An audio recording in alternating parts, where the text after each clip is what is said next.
প্রিয় দর্শক, আপনারা খেয়াল করেছেন এর মধ্যে বেশ কয়েকটা বড় বড় ঘটনা ঘটেছে। জুলাই সনদ ঘোষণা করা হয়েছে, নির্বাচনের সম্ভাব্য সময় ঘোষণা করা হয়েছে এবং সে অনুযায়ী প্রধান উপদেষ্টার দপ্তর থেকে নির্বাচন কমিশনকে প্রস্তুতি নিতে বলা হয়েছে। নির্বাচন কমিশনও জানিয়েছেন যে তারা নির্বাচনের নির্ধারিত সময়ের 2 মাস আগে তফসিল ঘোষণা করবে। নির্বাচনের তারিখ নিয়ে বিএনপি সন্তোষ প্রকাশ করেছে, আনন্দ প্রকাশ করেছে, আবার কোনো কোনো দল থমকে আছে, কেউ কেউ সময় নিচ্ছে রিয়াকশন প্রকাশ করার জন্য। জুলাই ঘোষণাপত্র নিয়েও বিভিন্ন দল নানা রকম রিয়াকশন দেখিয়েছে। এর সঙ্গে বড় বড় ঘটনা, কিন্তু এই বড় ঘটনার পাশাপাশি একটা ছোট ঘটনা বড় ঘটনার চেয়েও বেশি আলোচিত হয়েছে। সেটা জুলাই সনদের জন্য, জুলাই ঘোষণাপত্রের জন্য সবচেয়ে বেশি উদ্গ্রীব এবং সবচেয়ে বেশি দাবি যাদের ছিল, এনসিপি তখনো হয়নি, কিন্তু গত বছরের ডিসেম্বরের আগে ছাত্র নেতারা হাসনাত আব্দুল্লাহ, সার্জিস আলম, এদেরই কিন্তু সবচেয়ে বেশি আগ্রহ ছিল এবং এরা এক পর্যায়ে এতটাই বেপরোয়া ছিল যে 31শে ডিসেম্বরের মধ্যে যদি সরকার জুলাই ঘোষণাপত্র প্রকাশ না করে তারা নিজেরাই যে শহীদ মিনারে ঘোষণা করে দিবে, এমন কথা তারা বলেছিল। সেই ছাত্র নেতৃবৃন্দ যেদিন সরকারি উদ্যোগে জুলাই ঘোষণাপত্র প্রকাশ করা হলো, সেদিন তারা কেউ ঢাকায় ছিলেন না, সেদিন কক্সবাজার গিয়েছিলেন ঘুরতে। মানে তাদের যারা যারা গিয়েছিলেন তাদের একজন বলেছে, আমরা এখানে ঘুরতে এসেছি, টায়ার্ড হয়ে গিয়েছি, ঘুরতে এসেছি। তো ঘোরার জন্য ওই দিনটাই কেন তারা বেছে নিলেন? এটাকে কেন্দ্র করে, এই যে রহস্যজনক আচরণ, এটাকে কেন্দ্র করে নানা ধরনের গুজব আমরা শুনলাম। পিটার হাসের সঙ্গে দেখা করতে গিয়েছিলেন, পরের বছর জানা গেল না পিটার হাস ওখানে ছিলেনই না এবং উনি এই দেশে আসেননি। এই যে গুজবগুলো ছড়িয়ে পড়লো এবং এই ঘটনার প্রেক্ষিতে এনসিপি তাদের 5 নেতাকে শোকজ করলেন যে 24 ঘন্টার মধ্যে জবাব দিতে হবে। আজকে 24 ঘন্টা শেষ হয়ে যাবে, কি জবাব হবে আমরা জানি না। আবার একটা পত্রিকা দেখলাম ওরা নাকি এখনো ওখানেই আছে, ওদের কেউ কেউ। আমি জানি না প্রকৃত ঘটনাটাকে। এগুলো নিয়ে আলোচনা করার জন্য আজ আমরা আমন্ত্রণ জানিয়েছি নদী রক্ষা কমিশনের সাবেক চেয়ারম্যান ডক্টর মঞ্জুর আহমেদ চৌধুরীকে। ডক্টর মঞ্জুর আহমেদ চৌধুরী, আপনাকে আমাদের অনুষ্ঠানে স্বাগত জানাচ্ছি। ধন্যবাদ। মঞ্জুর ভাই, আমি একটা লম্বা ভূমিকাই দিলাম, আপনি সবই জানেন, এগুলো এগুলো আপনাকে বলার দরকার নেই, আমি দর্শকের জন্য এগুলো দিয়েছি। আপনার আসলে কি বিশ্লেষণ যে এই ছাত্ররা যারা সবচেয়ে বেশি উদ্গ্রীব ছিল, আগ্রহী ছিল, তারা কেন ওই নির্দিষ্ট দিনে কক্সবাজার চলে গেল? আসলে এই যে কোনো লোকই হতবাক হয়ে যাবে এই ছাত্র নেতাদের এই কর্মকাণ্ডে। অর্থাৎ এই যে 5ই আগস্ট শুধু ছাত্রদের কাছেই একটা গুরুত্বপূর্ণ দিন না। আমার এখনো মনে আছে, আমি সেদিন ক্যালিফোর্নিয়াতে ছিলাম, সেখানে আমি দেখেছি যে দেশে বিদেশে প্রবাসী কি একটা মানুষের ভিতরে যে একটা আশা আকাঙ্ক্ষা, মানুষ মুক্তির একটা আনন্দ পেয়েছে। সেই জন্য আপনার শুধু জুলাই সনদের জন্য না, 5ই আগস্ট আসলে একটা গুরুত্বপূর্ণ দিন এবং বাংলাদেশের ইতিহাসে 5ই আগস্ট যে একটা স্বৈরতন্ত্রের হাত থেকে, ডিক্টেটরের হাত থেকে মুক্তি পেয়েছে, একটা মুক্তির দিন হিসাবে বহু যুগ পর্যন্ত এটা মানুষের মনে থাকবে। সেই দিনটার সবচেয়ে বড় স্টেক হোল্ডার ছিল এই আমাদের যে তরুণ ছাত্র নেতারা, যারা এই আন্দোলনের নেতৃত্ব দিয়েছেন এবং পরবর্তীতে তারা একটা পার্টি করেছেন, তারা করতেই পারেন। এবং তারা সবচেয়ে বেশি সোচ্চার ছিলেন জুলাই সনদ নিয়ে। সনদ মানে কি? সার্টিফিকেট। এই এই সার্টিফিকেটে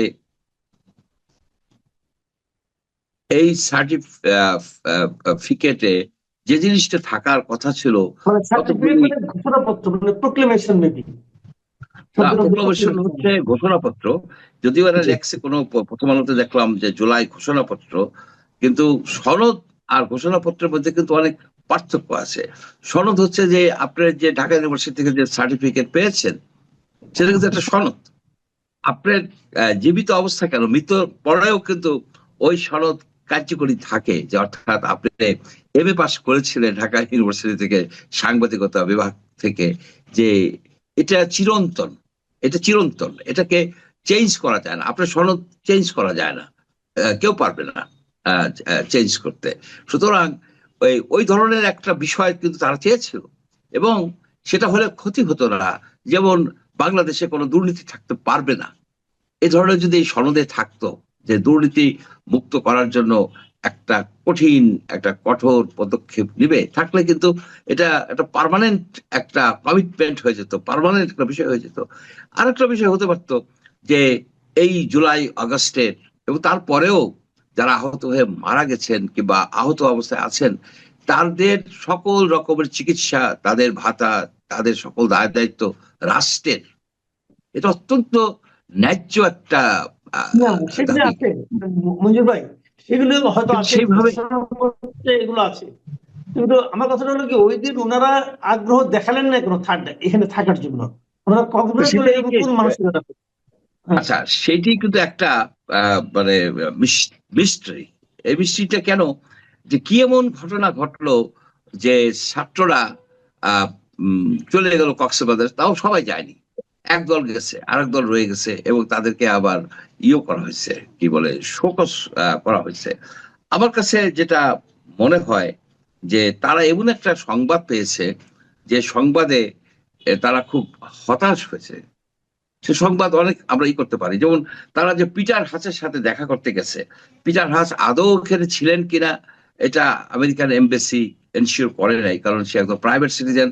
তাছাড়া সে একজন গুরুত্বপূর্ণ ব্যক্তি ছিলেন, তার ভাইয়ের বাউস তো হঠাৎ করে কাউকে বলবে না।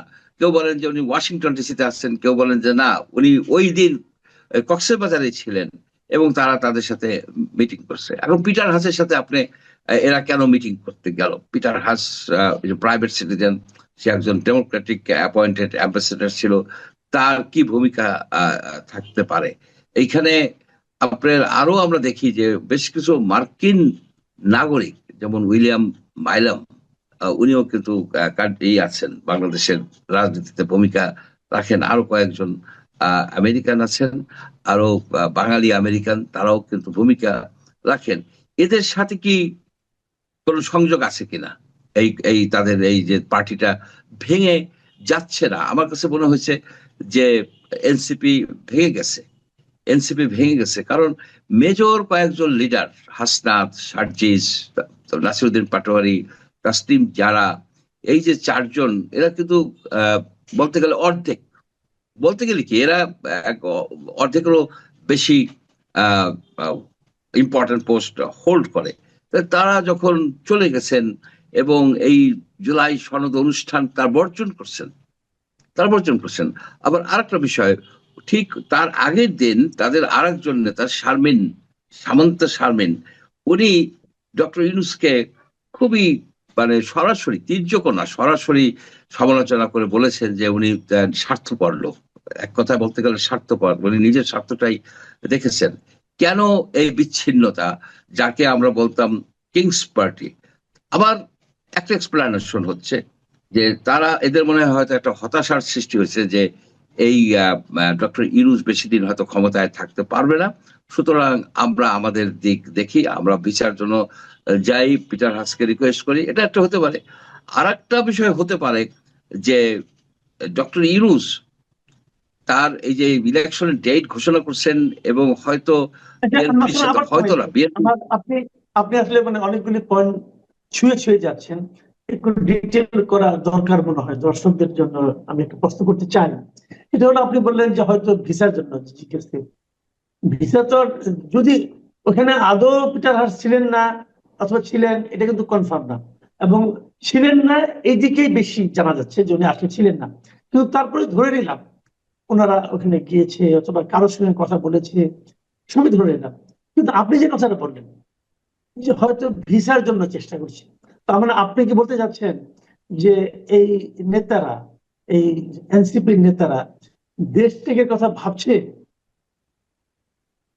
সেটার একটা লজিক্যাল কনক্লুশনে আসা যায় এই কারণে যে তারা 5ই আগস্টের অনুষ্ঠানই তো তারা বর্জন করছে, তারা তো এটার মধ্যে আর নাই। ডক্টর ইউনূসের যে কর্মকাণ্ড, তার যে মানে 5ই আগস্টে সে ঘোষণাপত্র পড়লেন, সে অনুষ্ঠানে তো তারা নাই, তারা তো বর্জন করছেন।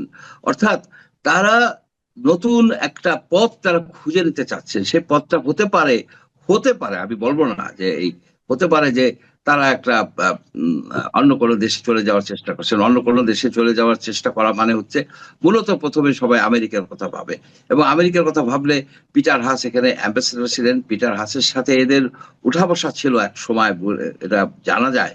সুতরাং পিটার হাস ইচ্ছা করলে একটা রিকমেন্ডেশন দিতে পারেন, বিচার ব্যবস্থা করে দিতে পারেন। এটা কিন্তু একটা অপশন। আমি বলতেছি না যে তারা ওই জন্যই গেছেন, আদৌ তাদের পিটার হাসের সাথে দেখা হয়েছে কিনা। কেউ কেউ বলেন যে না, পিটার হাস না, অন্য 2জন আমেরিকান ছিল, তাদের সাথে তারা যোগাযোগ করছেন। এখন আমেরিকানরা কি বাংলাদেশের এই পলিটিক্সে ডাইরেক্টলি ইন্টারভেন করছেন কিংবা হাত দিচ্ছেন, আমরা সেটা জানি না। তবে আমরা এটা জানি যে এনসিপি ভেঙে গেছে, হতাশা থেকেই ভেঙে গেছে, যে ইউনূস সাহেব হয়তো থাকতে পারবেন না, অথবা ডক্টর ইউনূস ভর করছেন বিএনপির উপরে। অর্থাৎ বিএনপি কে ক্ষমতায় বসিয়ে উনি সুন্দরভাবে দেশ ছেড়ে চলে যাবেন, অথবা প্রেসিডেন্ট হবেন বা কিছু একটা হবেন। সেই ক্ষেত্রে এই যে তরুণ যুবকরা, এরা যে এই এতটা স্যাক্রিফাইস করলো, এতটা রিস্ক দিল, তারা তো একটা বিপজ্জনক অবস্থায় পড়ে গেছে। তাদের এই দেশে থাকা রিস্কি হয়ে যাবে, অত্যন্ত বিপজ্জনক। কারণ তারা অনেক পার্সোনাল শত্রু হয়ে গেছে, তারা বহু রকমের মানে ভায়োলেন্ট আন্দোলন করতে হয়েছে তাদের। শেখ হাসিনাকে তো এই শান্তিনিকেতনে ভাবে আন্দোলন করে সরানো হয় নাই, তাকে ভায়োলেন্টলি তাকে সরানো হয়েছে।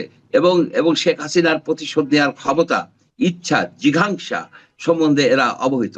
সুতরাং তারা হয়তো তাদের সেফটির জন্য তাদের স্ত্রী, যেমন সার্জিস তার স্ত্রী, তাসমিন যারা তার হাজবেন্ডকে নিয়েই গেছেন। সাধারণত এইসব ক্ষেত্রে দেখা যায় যে পরিবার নিয়েই অন্য দেশে যেতে চায়। আমার কাছে এটা একটা একটা সম্ভাব্য কারণ মনে হচ্ছে। আর একটা হতে পারে যে তারা ইউনূস সাহেব বর্তমানে বিএনপির উপরে ভরসা করছেন। আমি এই প্রসঙ্গে আপনাকে আমি আরেকটু জিনিস যোগ করতে চাই। আপনি বললেন যে সামান্থা শারমিন উনি সরাসরি ইউনূস সাহেবের কিছু বিষয় নিয়ে সমালোচনা করেছেন, ঠিক আছে। তাহলে কি এই জিনিসটা কি এনসিপির আস্থা ইউনূস সাহেবের উপর নেই, নাকি উল্টো ভাবে দেখলে ইউনূস সাহেব এনসিপি কে ত্যাগ করেছেন, অন্য কোনো বন্দরে নোঙর করতে চাচ্ছেন? এটা দুইটাই ঘটনা হচ্ছে। ইউনূস সাহেবের বিভিন্ন জায়গায় নোঙ্গর করার তো তার অভিজ্ঞতা আছে, এবং সেখানে সে লন্ডনে বসে তারেক রহমানের সাথে যে গোপন আলোচনা করছে, কি আলোচনা করছে সেটাও কিন্তু আমরা বর্তমানে জানি না। আমি এইটাও শুনছি যে এই যে জুলাই সনদের যে খসড়াটা উনি বিএনপিকে দেখাচ্ছেন, আর একটা জামাতকে দেখাচ্ছেন, আর একটা পলিটিক্যাল পার্টিকে উনি এটা শেয়ার করছেন, আর কারোর সাথে কিন্তু কোনো শেয়ার করেন নাই। তবে মোদ্দা কথা হচ্ছে কি, ইউনূস সাহেব লেজে গোবরে করে একটা একটা একটা সাকসেসফুল আন্দোলনকে, একটা সাকসেসফুল যে অভ্যুত্থানকে উনি ধ্বংস করে দিয়েছেন। আর এই যে আজকের তরুণরা যে বিভ্রান্ত হয়ে গেল, এই তরুণদের একটা ভবিষ্যৎ ছিল, এদের উপরে আমার অনেক আশা ছিল, আকাঙ্ক্ষা ছিল যে এরা একটা নতুন বাংলাদেশ গড়ে তুলতে পারবে এবং পারত। কিন্তু ইউনূস সাহেব তাদেরকে ধ্বংসের পথে নিয়ে গেছে, তাদেরকে মন্ত্রী বানাইছে, তাদেরকে বিভিন্ন মন্ত্রণালয়ে অ্যাটাচ করে দিয়ে তাদের একটা দুর্নামের ভাগিদার করছে। জনগণের কাছে তারা আজকে কিন্তু সেই আস্থা নাই, জনগণ তাদেরকে তেমন ভাবে আর ভালো দৃষ্টিতে দেখে না। আমি দেখি যে তাদের একটা পটেনশিয়াল ছিল, এখনো হয়তো তারা সবকিছু ঝেড়ে পুছে তারা কিন্তু বেরিয়ে আসতে পারে এবং একটা নতুন বাংলাদেশের নেতৃত্ব দিতে পারে, যে বাংলাদেশে দুর্নীতি থাকবে না, যে বাংলাদেশে চাঁদাবাজি থাকবে না, যে বাংলাদেশে নমিনেশন বেচা কেনা হবে না, যে বাংলাদেশে চাটুকারিতে থাকবে না, যে বাংলাদেশে পরিবারতন্ত্র থাকবে না। এরা কিন্তু এসব কথা মাঝে মাঝে বলে, এরা যে বলে না, এরা পরিবারতন্ত্রের বিরুদ্ধে কথা বলে, কিন্তু এই জিনিসটাকে একটা যোগ্য নেতৃত্ব দেয়া, তাদেরকে এই শক্তিটাকে ব্যবহার করে বাংলাদেশকে আর এক পর্যায়ে নিয়ে যাওয়া, সেটা ইউনূস সাহেব ফেল করছে। এর জন্য দায়ী হচ্ছে কারা জানেন? দায়ী হচ্ছে কিন্তু এই তরুণরাই দায়ী।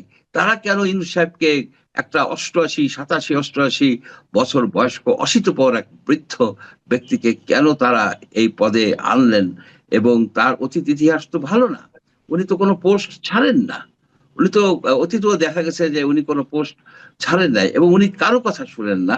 উনি বলেন যে আপনারা সমালোচনা করেন, আপনি সমালোচনা করলে কি হবে? উনি তো সেই সমালোচনা উনি কানে নেন না। উনি উনার কাজ উনি করে যান, উনার কাজ উনি করে যাচ্ছেন এবং করবেন।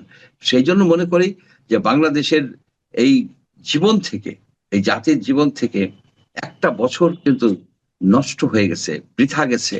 এই এই এটাকে পূরণ করা কঠিন হবে। এখনো সময় আছে। ইউনূস সাহেবের শুভবুদ্ধির উদয় হোক। উনার দল বল সহ উনি সেই প্যারিস হোক, ওয়াশিংটন হোক, যেখানেই হোক, বার্সেলোনা হোক, সুন্দরভাবে যে জীবন যাপন করুন। আমাদেরকে আমাদের ভাগ্য করতে দেন। আমরা একটা অভাগা জাতি। সেই জন্যই শেখ হাসিনার মতো একজন ব্যক্তিকে আমরা পেয়েছিলাম। সে ছিল বঙ্গবন্ধুর কন্যা। সে বাংলাদেশকে ইউনাইটেড করে অন্য উচ্চতায় নিয়ে যেতে পারতো। ডক্টর ইউনূসের উপরেও সেই আশা করছিল। আমরা যখনই আশা করি, আমরা কেন যেন আশাহত হই। এটা কি আমাদের ভাগ্য? Is it our fate or it is our fault?